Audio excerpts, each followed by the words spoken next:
दुनिया में ऐसा कोई व्यक्ति नहीं जो चिंता ना करता हो। प्रत्येक व्यक्ति को चिंता आता ही है।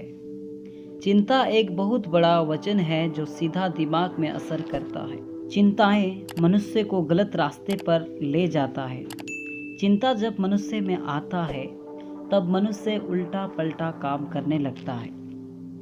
बहुत सारे लोग चिंता के कारण से अपने आप को खत्म कर देते हैं क्योंकि उनको समाधान नहीं मिलता। पर प्रभु यीशु मसीह सारे समस्याओं का समाधान है। आज संसार के लोग जो यीशु मसीह पर विश्वास नहीं रखते, कोई आशा नहीं, पर जो विश्वास करता है आशा है।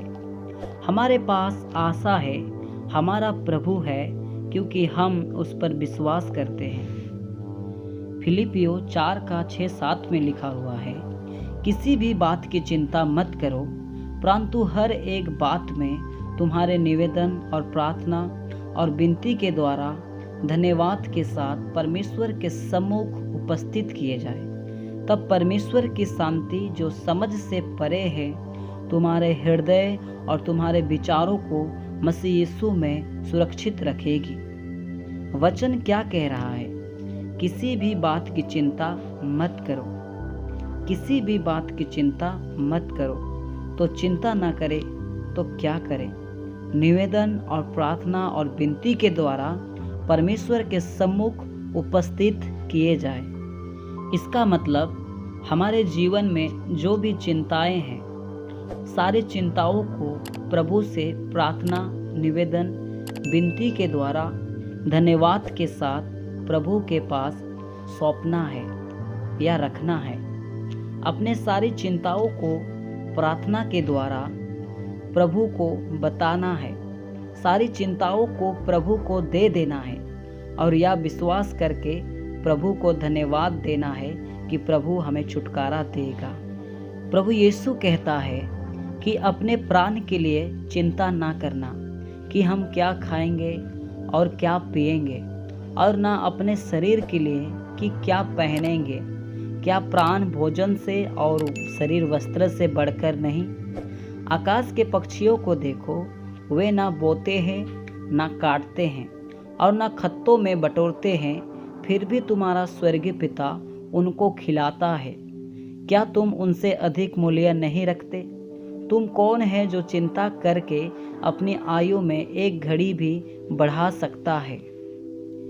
प्रभु का वचन मत्ती 6:32-33 में कहता है, अन्य जाति लोग संसार की चीज वस्तु की खोज में लगा रहता है, पर परमेश्वर हमारे हर आवश्यकताओं को जानता है। हमें किस वस्तु की आवश्यकता है वो प्रभु हमें जानता है। इसलिए प्रभु का वचन कहता है, पहले तुम परमेश्वर के राज्य और उसकी धर्म की खोज करो तो ये सब वस्तुएं भी तुम्हें मिल जाएगी। सो इस वचनों के द्वारा प्रभु हमें यह सिखा रहा है कि हमारा जो परमेश्वर है वो हमारे आवश्यकताओं को जानता है।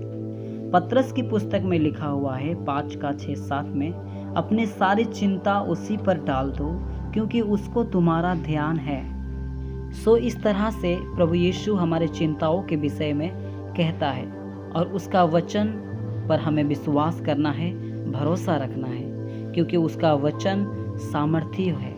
यशायाह 55:10 में लिखा हुआ है, जिस प्रकार से वर्षा और हिम आकाश से गिरते हैं और वहाँ यूं ही नहीं लौट जाते, वरन भूमि पर पड़कर उपज उपजाते हैं, जिससे बोने वाले को बीज और खाने वाले को रोटी मिलती है, उसी प्रकार से मेरा वचन भी होगा जो मेरे मुख से निकलता है। वह व्यर्थ ठहर कर मेरे पास ना लौटेगा, परंतु जो मेरी इच्छा है उसे वह पूरा करेगा, और जिस काम के लिए मैंने उसको भेजा है उसे वह सफल करेगा। प्रभु का जो वचन हमारे चिंताओं के विषय में है उसको अपने जीवन में लेना है, क्योंकि प्रभु का वचन प्रभाव रहित नहीं होता, पर वह काम करता है। जो विश्वास करता है वह लज्जित नहीं होता है।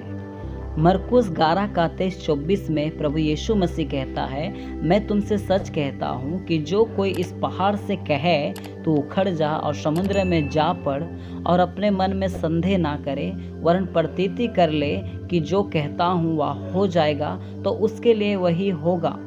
इसलिए मैं तुमसे कहता हूँ कि जो कुछ तुम प्रार्थना करके मांगो तो प्रतीति कर लो कि तुम्हें मिल गया और तुम्हारे लिए हो जाएगा। हमारे जीवन में कोई समस्याएं हैं, चिंताएं हैं, तो अपने समस्याओं और चिंताओं को लेकर प्रार्थना के द्वारा प्रभु के पास रखना है और प्रार्थना के बाद हमें यह विश्वास कर लेना है कि हमारा प्रार्थना सुन लिया गया है और उसके बाद धन्यवाद देते रहना है। इस तरह से हम अपनी सारी चिंताओं से और परेशानियों से छुटकारा पा सकते हैं। आमीन। आप सबों से विनती है, अगर आप अभी तक हमारे बाइबल वर्स चैनल को सब्सक्राइब नहीं किए हैं तो आप सब्सक्राइब करें, बेल आइकन क्लिक करें ताकि आपको नए वीडियो का नोटिफिकेशन मिल सके। शेयर करें, लाइक करें और ज़रूर कमेंट करें। प्रभु आपको बरकत दे।